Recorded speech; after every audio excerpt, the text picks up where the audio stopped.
Hello baseball fans, and welcome to episode 1 of the British Baseball Podcast. It's Monday the 13th of January and it's approximately dinner time. I was hoping to have this up and running yesterday as I recorded a lot of content over the weekend, but due to technical issues, all the data a majority of the data crashed and became corrupted, so I am now doing it on my dinner hour in my car in the car park at work. So to kick things off, I'd like to just let you know what the podcast is about. I think a lot of you that will be listening will already be baseball fans of some sort, mostly Major League Baseball. But I don't think we'll be covering much Major League Baseball on this show. We may touch on some of the London series when it comes over, but this podcast and show is predominantly about the British sport at various levels and the teams involved and the players. I'm aiming to try and make people more aware, more new listeners aware of British baseball, and hopefully in the coming weeks, once the season starts, bring news and notes from around the league. But before and in the off season, it's just going to be me talking about baseball and bits that I know, and hopefully having some feedback from you, the listeners, with any questions and answers, and also we'll be trying to get some debates and interviews too. So with this first segment, let's discuss British baseball.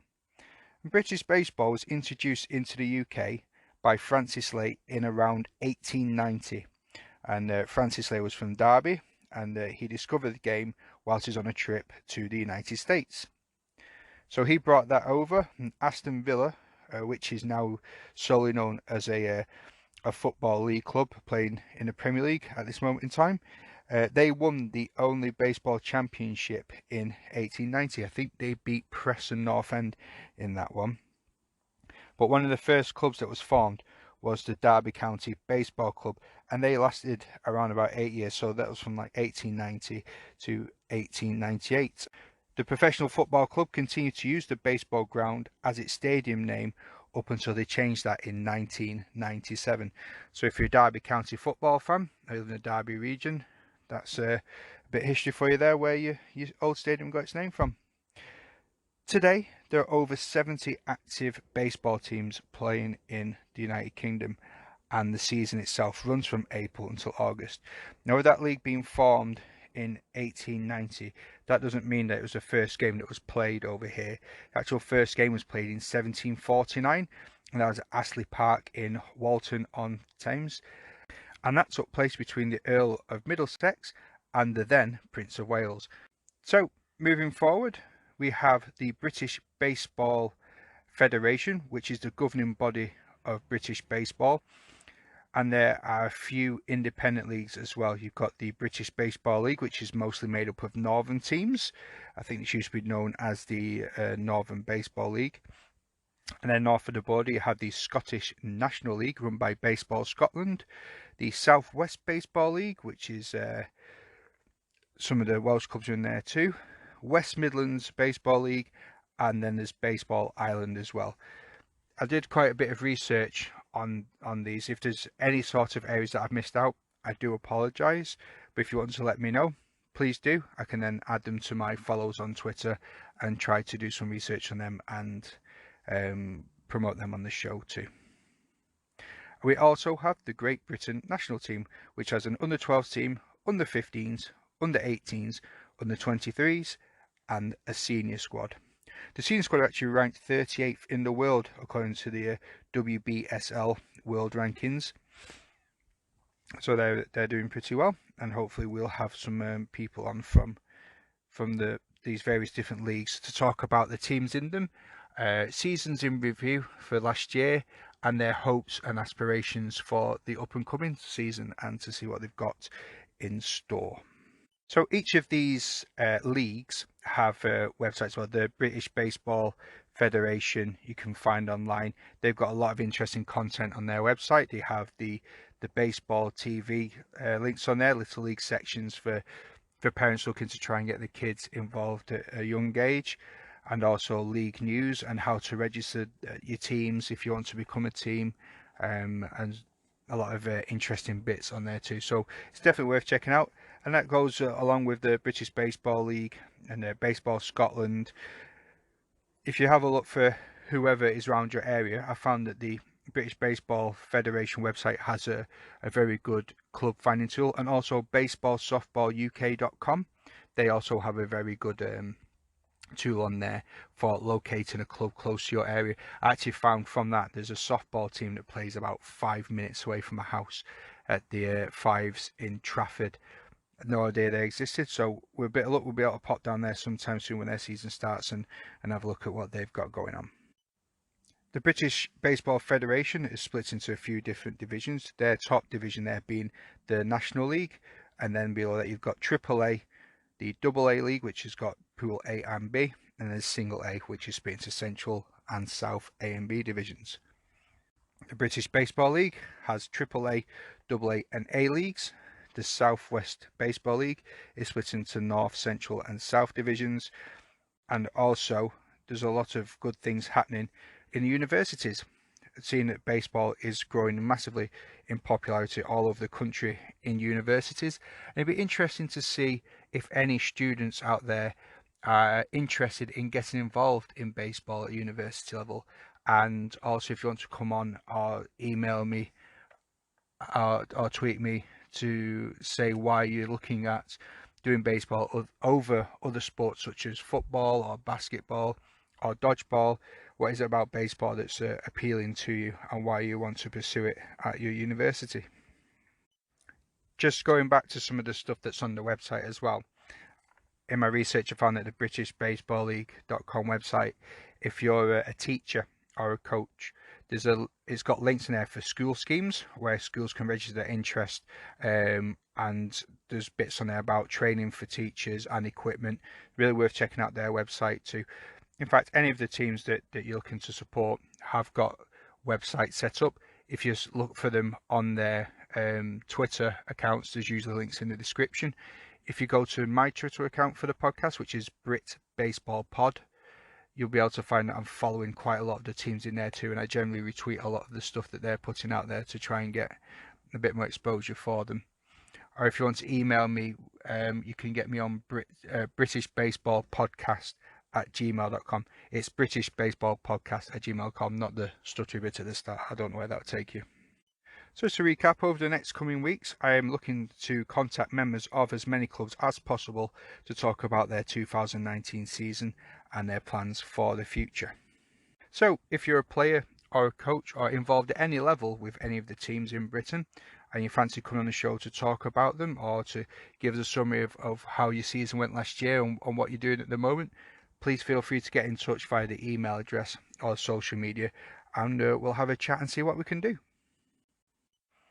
So 2020 as a baseball fan, whether it's Major League or British or other, looks like it could be quite interesting, especially with the baseball and the Olympics coming up this year in Tokyo. Japan has already qualified because they're the host, and in that as well we've got Israel because they won the African and European qualifiers in September of 2019. Mexico and South Korea also qualified through the 2019 WBSC Premier 12 tournament. And then another team from the Americas will be qualifying via the Americas qualifying event in March this year, and the last spot will go to the winner of the final qualifying tournament in April 2020. In more domestic news, it broke yesterday via the Liverpool Trojans Twitter account that there's been a merger. Now, the merger has taken place with the Halton Robots of Doom, which were formerly the Bolton Robots of Doom and the existing Houghton club there.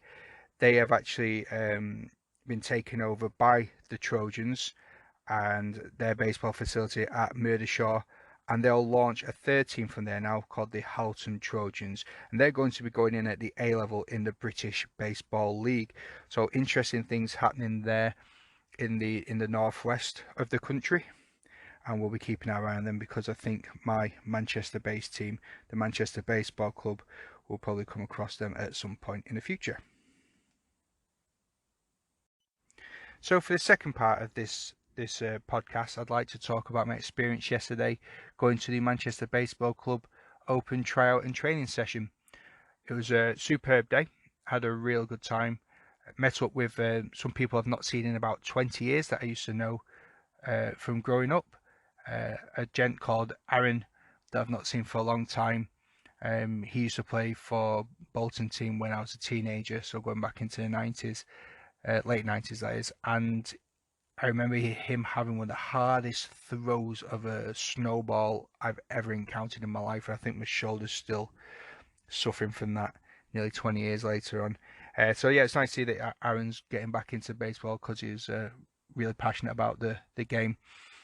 When I used to know him in Salford growing up, and a lot of new faces, people that were new to the sport, coming from rugby backgrounds, tennis players, and cricketing backgrounds as well. It seems to be a common theme with some of the people I speak to that are looking to get interested into baseball. They have a cricket background.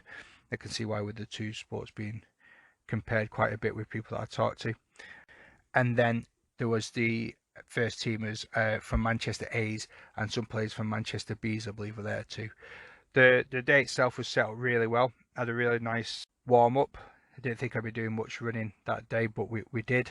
But I did a 7.5k run on a Saturday, so my legs was feeling a little bit tired beforehand. But needless to say, we still did the drills as required. So nice throwing drills. My experience, I should probably mention this earlier, with baseball is I'm a casual fan that's been getting into it more and more.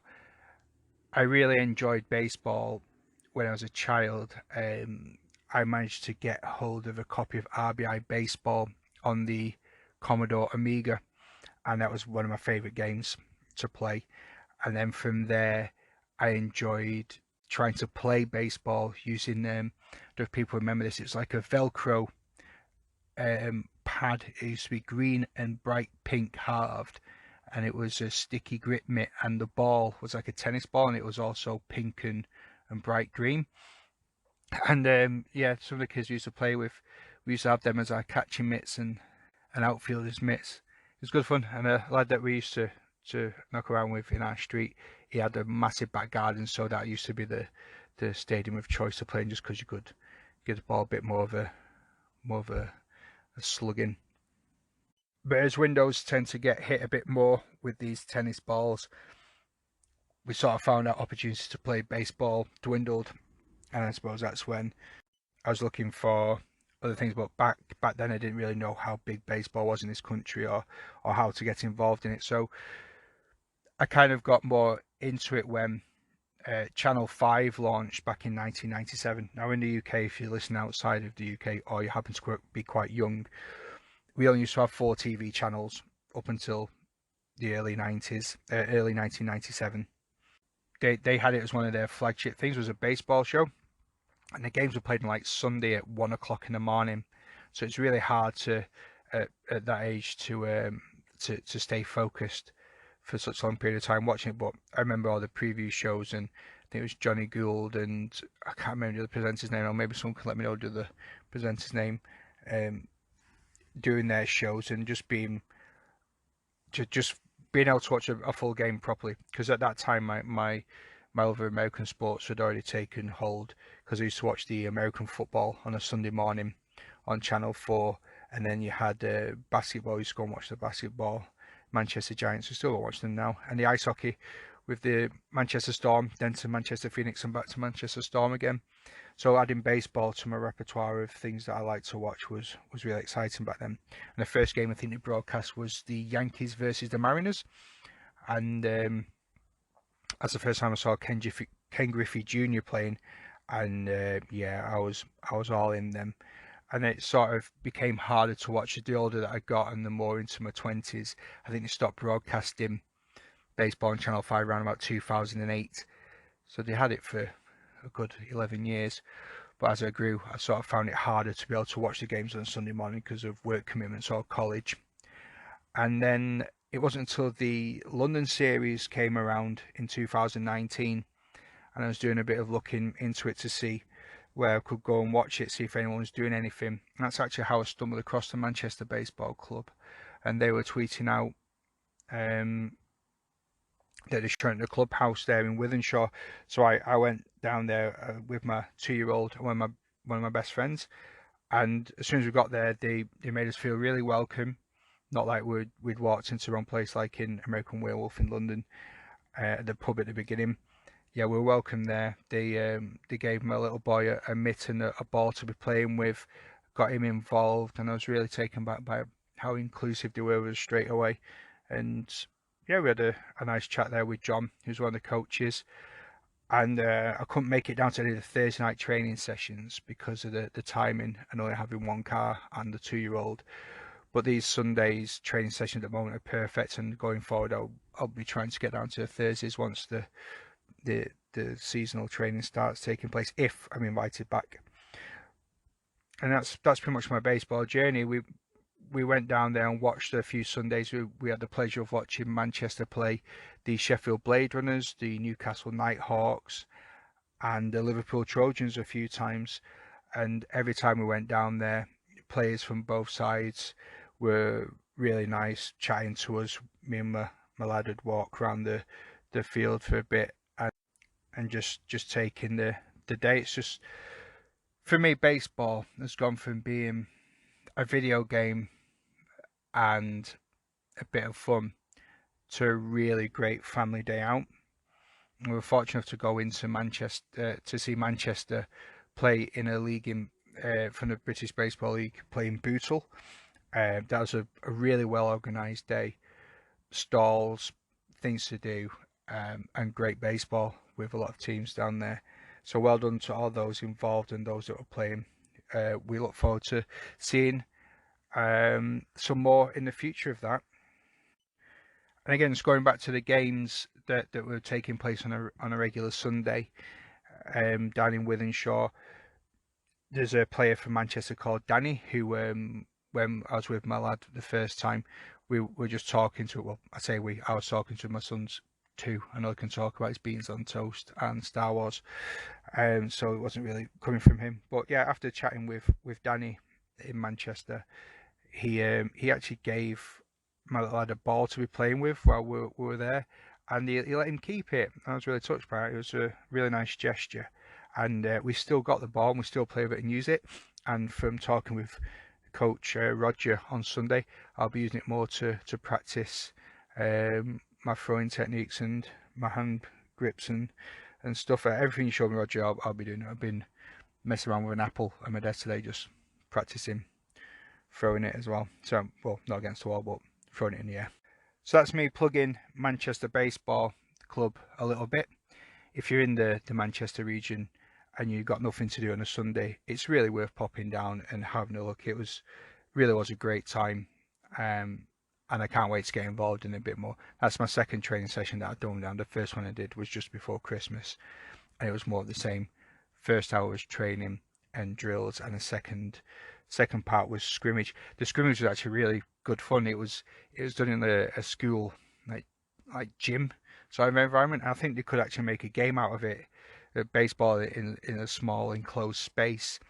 Yeah, it was like a bullet ricocheting off all surfaces. It was a good laugh. But yeah, that's this is the start of my baseball adventure, my baseball journey, and I hope you guys will be on for the ride, because my baseball knowledge is not exactly the greatest, but I've never claimed it has been, and that's why I'm going to be asking a lot of questions on social media for people to respond and get involved with the show. Let's make it an interactive experience.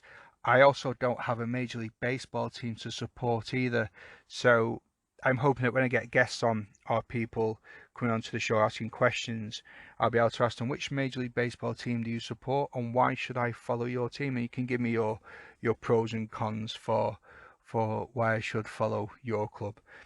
Trojans. So I think I'll leave that for today. Thank you again for listening.